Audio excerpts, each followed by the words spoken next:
When we speak of the illusion of external validation, we are speaking of a very subtle form of self-deception, one that hides behind noble intentions, affectionate language, and deep emotional longing. Many individuals believe they are searching for love, for connection, for a partner who completes them.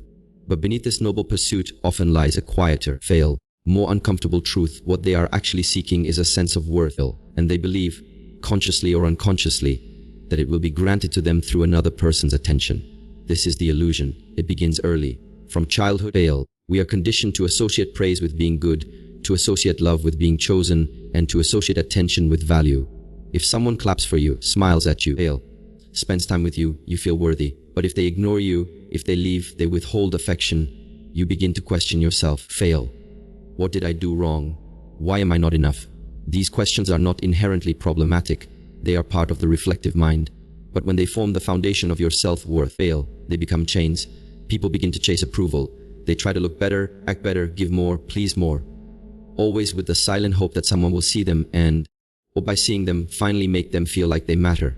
But this is like standing in front of a mirror and hoping the reflection will smile first before you do.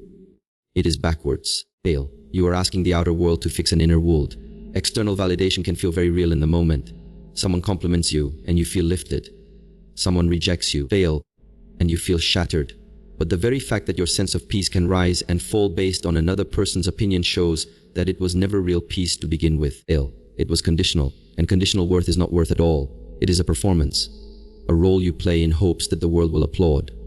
If your value rises when someone loves you, and falls when they stop, then you have never truly understood value. You have only known reaction, and reaction is not rooted in truth. It is a response to fear. There is nothing wrong with desiring connection. Humans are relational beings, but desire becomes distortion when it is used to avoid facing oneself. When you do not know who you are, love becomes a mirror in which you try to see your own face. You look into someone else's eyes, not to understand them, but to understand yourself. Do you love me? Becomes, am I enough? That is too much pressure to place on anyone else, and is too dangerous to place your stability on something you cannot control. One must first build the foundation within.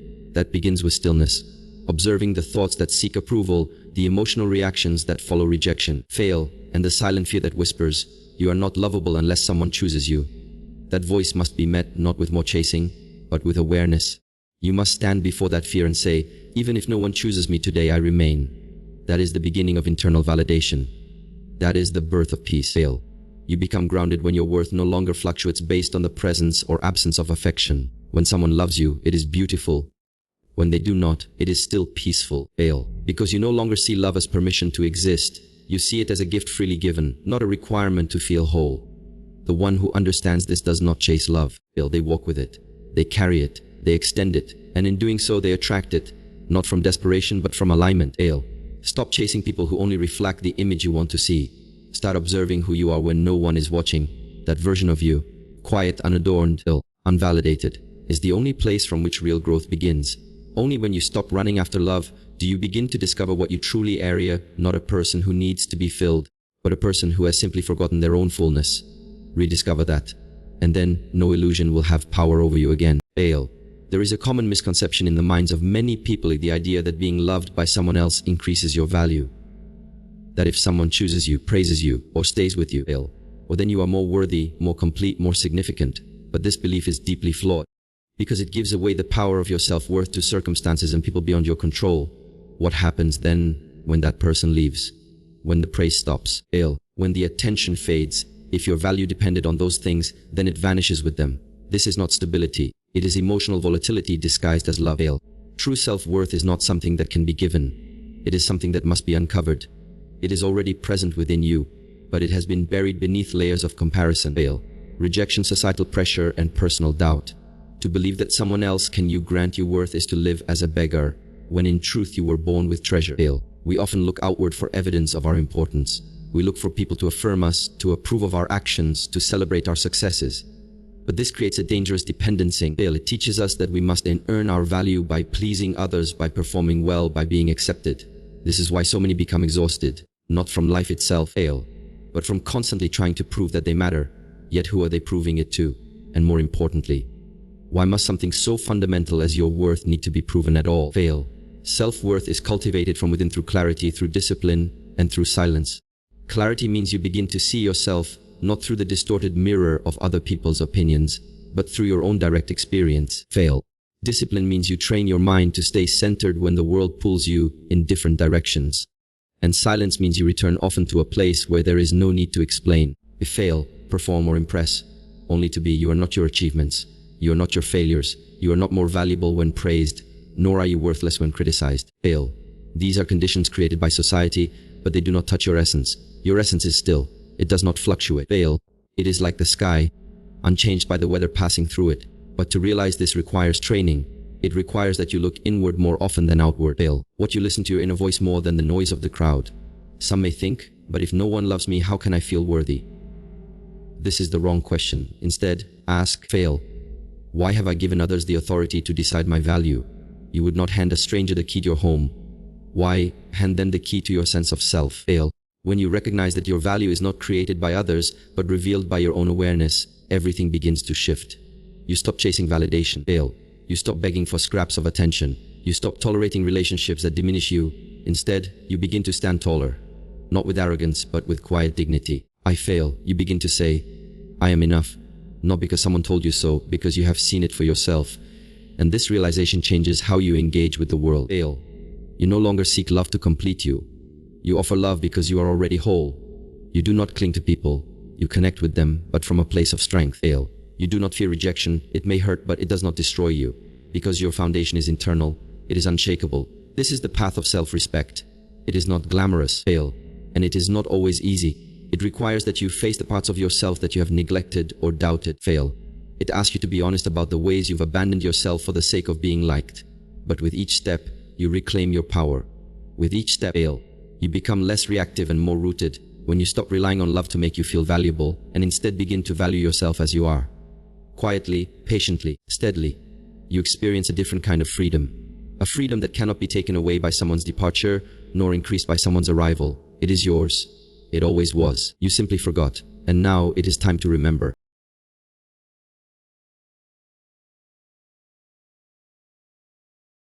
Attachment is often mistaken for love, but the two are not the same. Love is expansive, allowing space for both freedom and connection.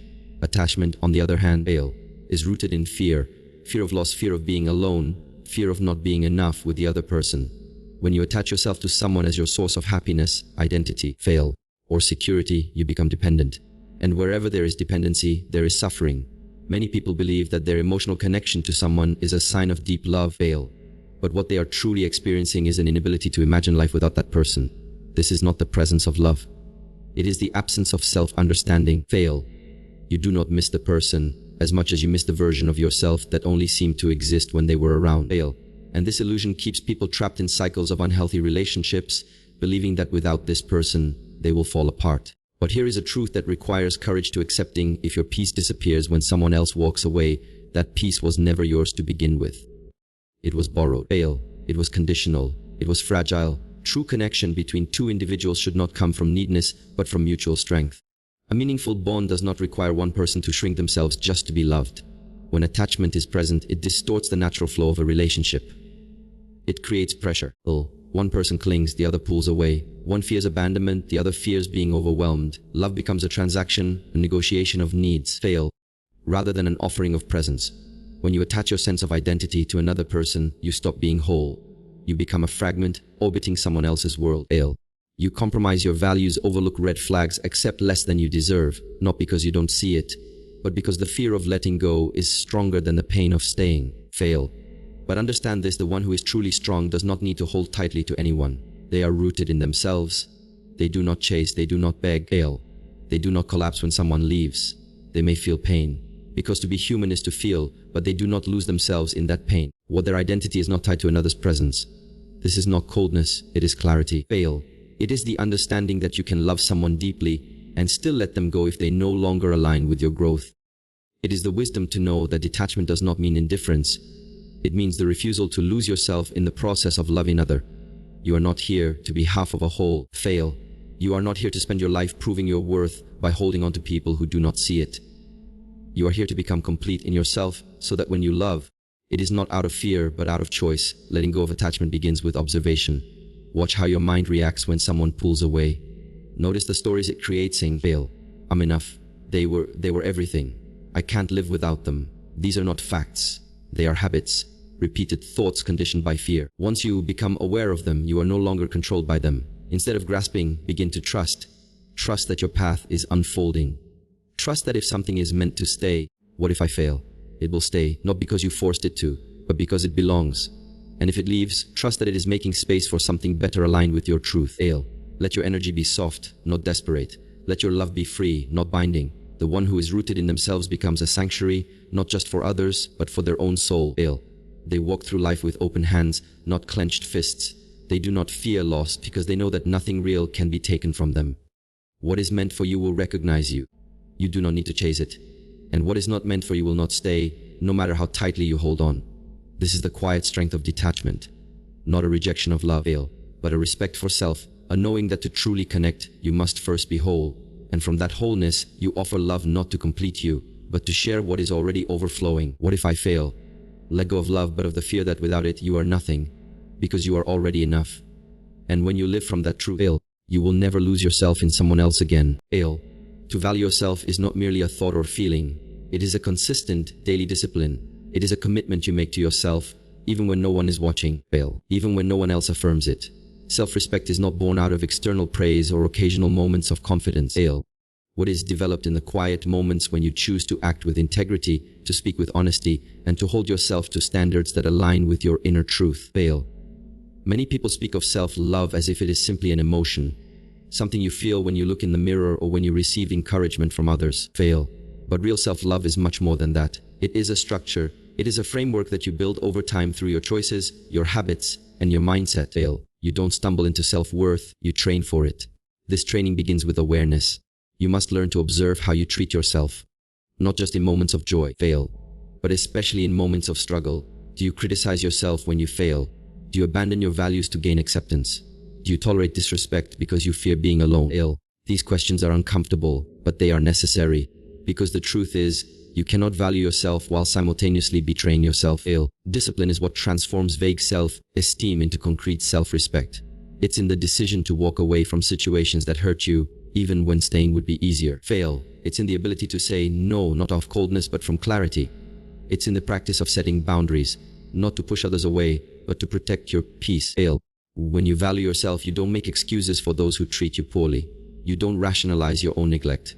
You recognize that your time, energy, and presence are sacred, and you offer them mindfully. People often wait to feel worthy before they take action, but the process works in the opposite direction. You act with self-respect first, and the feeling of worthiness grows from that action. When you hold yourself accountable, when you honor your word to yourself, when you choose growth over comfort, you begin to trust yourself. That trust is the foundation of inner strength. It doesn't come from being perfect. It comes from being consistent. There will be days when you don't feel like showing up for yourself. There will be times when old habits and fears tempt you to return to what is familiar, even if it is harmful. But discipline is not about always feeling motivated. It's about choosing alignment even in the absence of ease. You don't build strength by avoiding difficulty. You build it by staying present through it. Self-respect also requires stillness. In a world that constantly demands noise, speed, and comparison, valuing yourself means having the courage to pause, to reflect, to ask, am I living in alignment with my values, or am I simply trying to survive by fitting in? Without silence, there is no clarity, and without clarity, your actions become reactions, impulsive, unexamined, and disconnected from your truth. As you begin to develop this discipline, your relationship with others will also change. You will no longer tolerate relationships that drain you. You will no longer feel the need to prove yourself to be worthy of love. Instead, you will bring a calm, grounded presence into every connection, not needing but sharing, not clinging but standing firm. People may not always understand this new version of you. Some may even leave. But you will no longer fear that, because your peace is no longer dependent on their presence. To value yourself is not about isolation or ego. It is about deep alignment. It is about living in such a way that your actions, your words, if I fail, and your choices reflect the truth that you already know you are enough. Not because someone said so, but because you have met yourself, fully, honestly, and with care, and decided to stay. There is a quiet dignity in the person who walks with discipline. They do not need to shout their worth. They do not seek validation through noise. Their presence speaks for itself, not because they are above others, but because they are in harmony with themselves. And when you walk in harmony with yourself, love becomes something different. It is no longer a search. It is no longer a chase. It is a reflection of what already exists within. You stop asking, will someone value me? And start living a way that answers, I already do. That is the highest form of respect. Not given by others, but cultivated by you day by day. Choice by choice. One of the most important realizations on the path to self-value is understanding that love is not a destination, but a state of being you cultivate within yourself first. Many people believe that love is something to be found, earned, or acquired from another person, a relationship, or external circumstances. This belief leads to endless chasing, endless searching, and inevitable disappointment. But love is not a prize that someone else gives you. It is a quality you develop inside yourself and then radiate outward. To think of love as something external is to misunderstand its true nature. Love is a state of acceptance, compassion, and presence that arises when you connect deeply with who you are. It is a quiet knowing that regardless of what happens outside, your core is intact, worthy, and complete. This love is not fragile. It does not depend on conditions, achievements, or others' approval. It is steady like a flame in the wind. When you cultivate this inner love, your relationship with yourself transforms. Instead of being your harshest critic, you become your kindest supporter. You begin to treat your thoughts, emotions, and actions with patience and understanding. You recognize that you are a work in progress, and that growth does not require perfection. This acceptance creates space for healing old wounds that kept you tied to the desperate chase for love outside. Moreover, when you embody this love within, your relationships with others change profoundly. You stop looking for someone to complete you because you already feel whole. Instead, you enter relationships a whole person, offering love freely, not of need, but out of generosity. This shift creates healthier, more balanced connections based on mutual respect and genuine affection, not on dependency or fear. Understanding love as a state you cultivate also means that you learn to find peace in solitude. Too often, people equate being alone with loneliness, and this fear drives them to seek constant validation from others. But when you develop love for yourself, solitude becomes a sanctuary. It becomes a time of replenishment, reflection, and strength. In solitude, you reconnect with your values, your dreams, and your true nature without distraction or compromise. This internal cultivation of love requires discipline and intentionality. It is not something that happens overnight or by chance. What asks for daily practice? Moments when you pause to appreciate yourself, when you forgive your mistakes, when you choose actions aligned with your well-being rather than fleeting pleasure. These small acts of kindness towards yourself build up like bricks, creating a foundation that supports you in every aspect of life. When you realize that love starts inside, you stop chasing what you cannot control. You stop attaching your happiness to external validation or relationships that may not serve you. Instead, you become the source of your own love and peace. This makes you less vulnerable to heartbreak, rejection, or disappointment because your sense of worth no longer hinges on those experiences. If I fail, this does not mean you close yourself off from others or that you stop seeking meaningful connections. On the contrary, it means you approach others from a place of strength and clarity.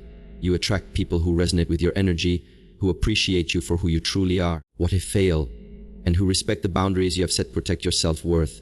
Ultimately, the most profound love you can experience is the love you give yourself. It is the foundation from which all other love flows.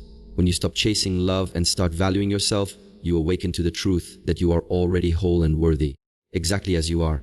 This realization transforms your life. It frees you from the endless cycle of seeking and disappointment and opens the door to genuine connection, peace, and joy.